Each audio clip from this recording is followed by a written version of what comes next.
आप जानकर हैरान हो जाओगे, 32 सुसाइड हुए हैं 31 महीनों में।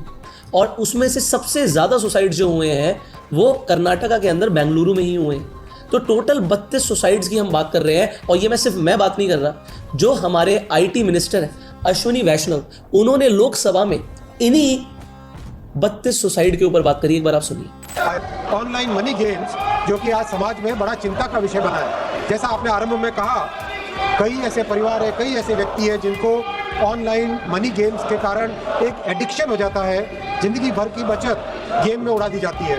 फ्रॉड और चीटिंग एल्गोरिदम्स ऐसे होते हैं कि पता नहीं चलता कि कौन किसके साथ खेल रहा है। और एल्गोरिदम्स ओपेक एल्गोरिदम्स होते हैं, हार निश्चय हो जाती है। फाइनेंशियल लॉसेस, माननीय अध्यक्ष जी, कई परिवार नष्ट हुए, एक्सट्रीम केसेस हुए, सुसाइड भी हुई। एग्जैक्टली बताता हूं, नंबर ऑफ सुसाइड केसेस बहुत ज्यादा बढ़ रहे हैं। तो अगस्त 2024 की बात है, एक ट्रैवल एजेंट था जिसका नाम था श्रीनिवास, जो कि हसन कर्नाटका में रहता था। उसने एक एप्लीकेशन डाउनलोड करी अपने फोन में, रमी की एड्स देखी उसने किसी एक्टर की कि भाई रमी आप खेलिए और पैसा कमाइए। तो उसे लगा कितना आसान है, मेरा फेवरेट एक्टर जिसे मैं बड़े पर्दे पर जाके देखता हूं, वो मुझे बोल रहा है कि रमी खेलो पैसा कमाओ।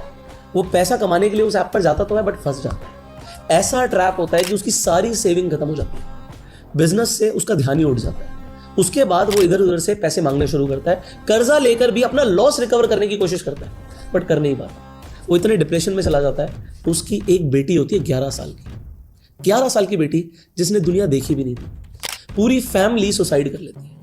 इस सुसाइड के बाद गवर्नमेंट की आंखें खुलती है। बट ये पहला सुसाइड नहीं था कर्नाटका में। उससे पहले बेंगलुरु के अंदर एक लैब टेक्नीशियन था मल्लिका अर्जुन नाम से, और साथ ही साथ और भी केसेस रिपोर्ट हुए, जैसे कि एक कुमार स्वामी था, एक ऑटो ड्राइवर। इन्होंने भी रमी खेला, ऑनलाइन रमी खेला, और रमी खेलते खेलते इन्होंने 10 लाख से ज्यादा गवा दिए। आप सोचिए, ऑटो ड्राइवर को 10 लाख कमाने में कितना टाइम लगेगा। आपको कई साल लग जाएंगे, हो सकता है उसकी जिंदगी भर की सेविंग हो। वो तो चलिए, लोगों से पैसा भी उधार लिया हुआ था। इतना मेंटल प्रेशर हो गया कि इन्होंने भी सुसाइड कर लिया, क्योंकि जिन लोगों से पैसा उधार लिया था वो इन्हें बहुत परेशान कर रहे थे। मेरे दोस्तों, क्या इंसान की जिंदगी जुए में खत्म करने के लिए मिली है? नहीं, बिल्कुल नहीं। जिंदगी एक अनमोल तोहफा है और इसे जुए के धोखे में बर्बाद करना सबसे बड़ी भूल है। पैसे कमाने का कोई शॉर्टकट नहीं होता। अगर होता तो हर कोई अमीर होता। सच्चाई यह है कि पैसा कौशल, मेहनत, दृढ़ता और अनुशासन से कमाया जाता है। ये वो 4 स्तंभ हैं जिन पर सफलता की इमारत खड़ी होती है। जुआ सिर्फ एक भ्रम है जो आपको रातों रात अमीर बनने का सपना दिखाता है, लेकिन अंत में सब कुछ छीन लेता है। आइए हम इस भ्रम को तोड़ें, सही दिशा में मेहनत करें, अपनी क्षमताओं को पहचानें और अनुशासन के साथ आगे बढ़ें। यही एकमात्र रास्ता है जो आपको सच्ची सफलता और सम्मान दिलाएगा।